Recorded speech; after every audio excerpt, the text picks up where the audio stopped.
moo ci waroon jiitu kat ndax mooy njiitu réew mi waxu ci lu dul tweet beneen bi sama doyen dafa wax contexte ji nga muus bu ñuul lañ koy tuddal mënuñu ko tuddal muus bi dafa weexoon ñu sotti ko dëwlin wala huile ci li ñu xam dans le cadre des rencontres internationales le président qui doit tenir un discours doit le présenter au président qui reçoit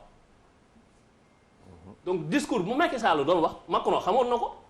non je suis désolé. donc xaaral. non là vraiment. waaw xaaral yaa ngi dugg ci domaine boo xamul dara. non déet yow mën nga jàpp ni xaw ma ci dara. ah oui loolu non waaw non bu la neexee nga ne xaw ma ci dara. mais man li ma la wax kañ. xam naa fi mu ko jëlee c'est un forum. c'est une rencontre internationale ou pas. c'est un forum. mais lii loolu foo ko teg c'est un article qui est écrit quelque part. non je suis désolé. mais après nga expliquer grand xam nga man bi ngay wax comme ça nga sant dama la may nga non wax. c'est que fii c'est interactif. mais doguma la mais grand donc baal ma dans un forum il est possible mais c'est une rencontre internationale. oui mais il est possible donc Bassirou dans un forum que le président ñëw freestyle quoi def un discours. non mais. déglu leen lii. dans le cas. écoutez lii. moom dafa wax ni. il a porté un discours il a porté un leadership il a voulu attendre d'être en France pour en parler. mais dama ne. sénégalais yi c'est moi qui dis. waaw non d'accord. juste désolé quoi. mais sénégalais yi muy waxal yi mu représenté. dëkkuñu France. fa laay d'accord ak li Bouba wax. fii la ñu yeewoo ci réew mi. et que amul benn amalgame bu ñuy andi ci diggante ñaari religion wala yenn religion yi fi nekk parce que ndaje boobu ràññee nañ ci kenn koo xamante ni bokkul ak jullit yi mu ngi gëm beneen diine te mu ngi foon te muy Guy Marius Sagna te c'est symbolique. et damay bañ a wax loo xamante ni wóoruma mais j'ai vu sur la toile ñoo xamante ni bokkuñu diine te ni ñu àndee doon méttitlu ñun jullit kàddu googu. ñoom noonu lañ ko àndee doon méttitlu. xëy na am na ñu fa teewoon. même l'évêque de Toulouse li gën a sonal. non même l'évêque de Toulouse. léegi nag moom ci dëkkam weddi nañ ko l'évêque de Toulouse. comme gis nga léegi nag gis nga ñooñu noonu que muy chrétien bi di musulman bi di juif bi ak ki gëmul dara Macky Sall la leen njaboote. nit nag mënoon yeewu ci kër ña nga njaboote am métit am naqar nga rocceeku nànk dem ba ci bopp koñ bi naan ki la tooñ ci bopp koñ bi la nekk fa laa koy dem wax ak moom mais balaa ngay génn waxal ak waa kër gi moo xam on n'exige pas sa présence mais aujourd'hui l'État a les moyens de marquer sa solidarité sur toute initiative boo xamante ni dafa toucher faut abstenir parce que nag constitution dafa protéger ngëmu citoyen donc te moom constitution boobu dañ ne mooy gardien de la constitution donc daf ko war a taxaw ba mat sëkk bu génnee nag la mu wax il représente le Sénégal mais man je doute encore dans ce discours-là il n'a pas été tranchant. Quelles sont nos différences? Il parle d'être tolérant envers nos différences et l'homosexuel il est différent. Si le président de la République du Sénégal ak xam fi nga xam ni homosexualité daf fi toll exemple la rek de mais c'est une différence et quand il dit à la tribune en fait dans cette tribune-là il dit que il faut accepter nos différences ce qui veut dire que moom aussi il appelle les gens à ce qu'ils acceptent les autres et c'est dangereux moo tax ma ne discours gis nga la ngay wax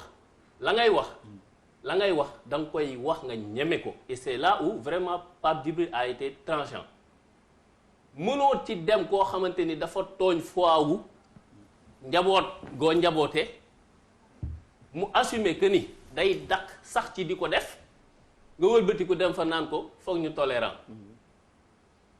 donc il faut être gis nga géopolitique woo diplomatie woo état am na loo xamante ni souveraineté la ba ci sàmm sa ngëmu askan te kenn waru ci nekk di dulier que wala di seet nu ñuy arranger wala ay position Bassirou avant yow mayal Papis waaw dama sam benn xarit Saloum bu dégg olof daf may napp yenn saa yi daf may fàtt di faral di fàtt di benn affaire nit doo ko bañal méttitam doo ko néewal méttitam doo ko néewal ngëm-ngëmam ngëm-ngëmam quoi li mu sa foi ak bésam il y a des choses yoo xam ne nit ak moo ko moom quoi on peut pas le partager avec une autre personne sur cette question autant je suis pas d'accord parfois avec le président Macky Sall si yu bari par exemple sur son silence wala nu mu ko gérer pour le moment en tout cas par rapport à l'immigration je suis pas d'accord xëy na nañ si ñëwaat si en approfondir mais par rapport au discours bi nga xamante ni moom la tenir man bi ma déglu bokk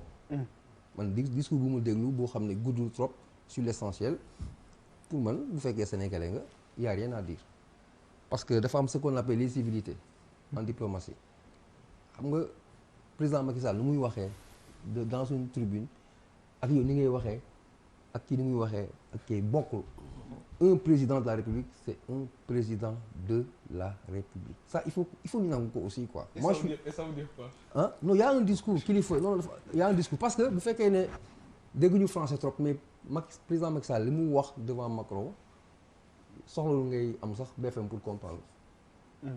Non non franchement c'est limpide c'était vraiment audible et compréhensible.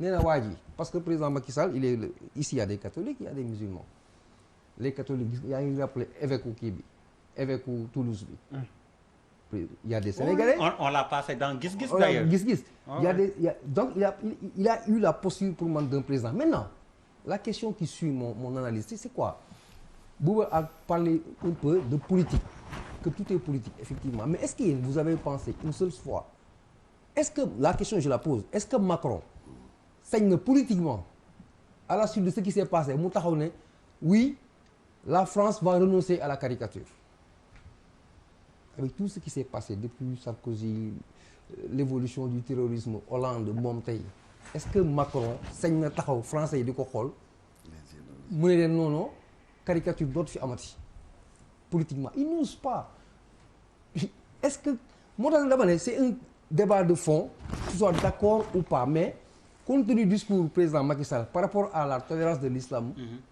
parce que loolu sax mooy l'islam même l'islam on demande dans l'islam d'être tolérant lakum diinikum wali diini donc quand tu parles de l'islam il faut convoquer les références de l'islam ñun ñi nga xam suñu àlluwee sorewul on est à ce niveau l'islam impose et recommande aux musulmans d'être tolérants quand quelqu'un restitue l'esprit de l'islam je n'y vois pas d'inconvénient par contre boo mën waxee l'immigration clandestine 400 et quelques morts président bi ay tweet je suis totalement en phase avec toi pour man là président waroon naa def lu ëpp loolu pour ànd ak naqar bi quel que soit parce que moi je fais partie des gens man autant j'accepte cette initiative autant j'ai des questions parce que par exemple man sama doom il a 18 ans aujourd'hui mais sañul xalaatul dans toutes les circonstances possibles mu ñëw naan ma papa damay jël ba mais non billahi wallahi xalaatu ko waaw am na ñu bëri ñu ko def tàggoo ñu en papis non attends je dis ñu bëri ñu ko def tàggoo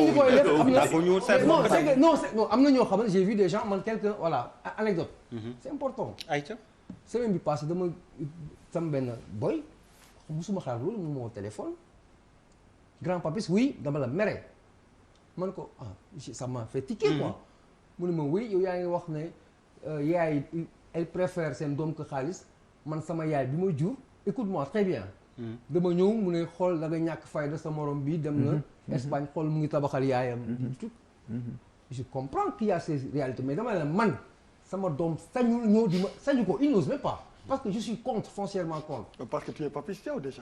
Quand même Papis Diaw. Non je pour terminer waaw bàyyi ko mu boucler parce que c'est un débat très mais tu es Papis Diaw. li nga wax nii wax yàqu la Papis non Papis mënoo toog ci télé bi naan sama doom. non anecdote yi bëri non anecdote yi muy wax yaraax la on a fait tellement d'émissions aussi sur ça yaraax am na kër goo xam ne motivation lañ ko tuddee la ko tabax may góorgóorlu je dis les gens par là que Dieu nous pardonne. non je voulais est-ce que sa doom du jël business class laisse le conclure s'il te plaît. business class lay jël buy tudd nga bàyyi li muy def naan man Papis Diaw effectivement waaw damay yow nga xam ne dëkkoon Sénégal Maroc nga dëkk yow Birima de doo bàyyi sa affaire yi bien Maroc c'est moins cher que le Marocain la Papis c'est bon waaw mais non balaa mu la fi weer ayca immigration mooy en mon sens interdit je passe pour le immigration clandestine bi donc ma ne avec ça je suis d'accord le président pour man il peut se rattraper xëy na c'est pas trop tard mu ñëw rattraper wu dans ce sens mais pour le discours par rapport à Macron sur l'islam pour man il y a rien à dire. ok monseigneur Le Gall Robert Le Gall le tudd pour être précis alors. voilà man immigration bi laa ayca vas-y immigration bi clandestine bi. may féliciter message bi Malal lancé mais ba tey expliqué bu nu ko de damay waaj a demam déet waaw ak gileem bi après da ngay dem yaraax am